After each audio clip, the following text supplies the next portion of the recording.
κάποιες ελλείψεις που είχαμε σε παίχτες, μας έλειπαν δύο παιδιά, ένας σεντερφόρ και ένας αμυντικός.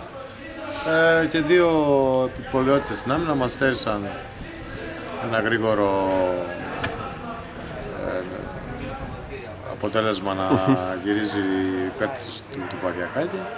Και έτσι γύρισε γρήγορα το παιχνίδι και μετά δυστυχώς χάσαμε την αυτοσυγκέντρωσή μας και με ένα απευθείας φάουλ και χάσαμε το παιχνίδι. Η Γαλιτινίδα έχουν νέους παίχτες, γρήγορους, άπειρους βέβαια, αλλά αρκετά καλούς σε τεχνική κατάρτιση και σε τρεξίματα. Να τερματίζουμε στις πρώτες 6 θέσεις.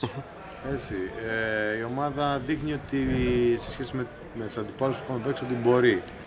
Έτσι, το θέμα είναι ο κάθε παίκτης να μπορέσει, γιατί αυτή τη στιγμή έχουμε πολλές ελλείψεις σε φροντιστήρια, σε δουλειές και αυτά, να βάλει ο κάθε παίκτης λίγο παραπάνω από αυτό που ήδη έχει προσφέρει στην ομάδα, έτσι ώστε να κάνουμε περισσότερες προπονήσεις. Γιατί υπάρχουν παιδιά που έρχονται μία φορά στις προπονήσεις, δύο. Και αυτό είναι ένα πρόβλημα, επειδή δουλεύουν, επειδή έχουν φροντιστήρια άλλοι. Πρέπει ο κάθε παίκτης να βάλει κάτι λίγο παραπάνω, γιατί μπορούμε, πραγματικά μπορούμε.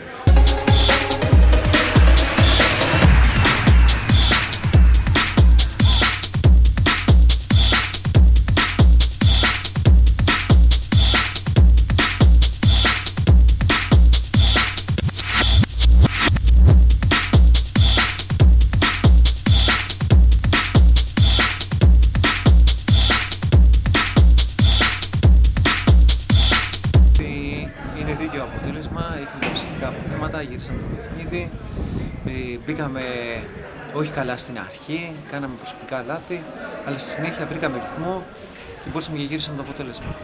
Καλή ομάδα και πιστεύω ότι δεν θα περάσουν πολλές ομάδες από εδώ. Και το διπλό που έκανε την προηγούμενη αγωνιστική αντικατοπτρίζει. Απλά σήμερα τους βοήθησε από πολύ και βρήκαμε μετά το 2-0, βρήκαμε και το θέλαμε πιο πολύ εμείς το παιχνίδι από το.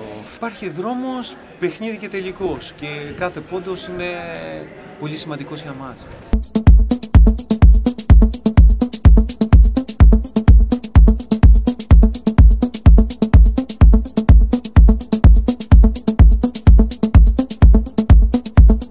Πιστεύω ότι ήταν δίκαιο το αποτέλεσμα, ήμασταν καλύτεροι σε όλη τη διάρκεια του παιχνιδιού.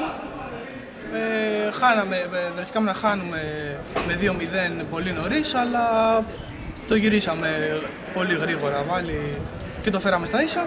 Πιστεύω ότι ήμασταν καλύτεροι, δίκαια το αξίζαμε και στο τέλος νικήσαμε, πήραμε τους βαθμούς. Πιστεύω ότι μπορεί η ομάδα να παίξει ψηλά, αλλά το θέμα είναι ότι στο γήπεδο πρέπει να μιλήσουμε.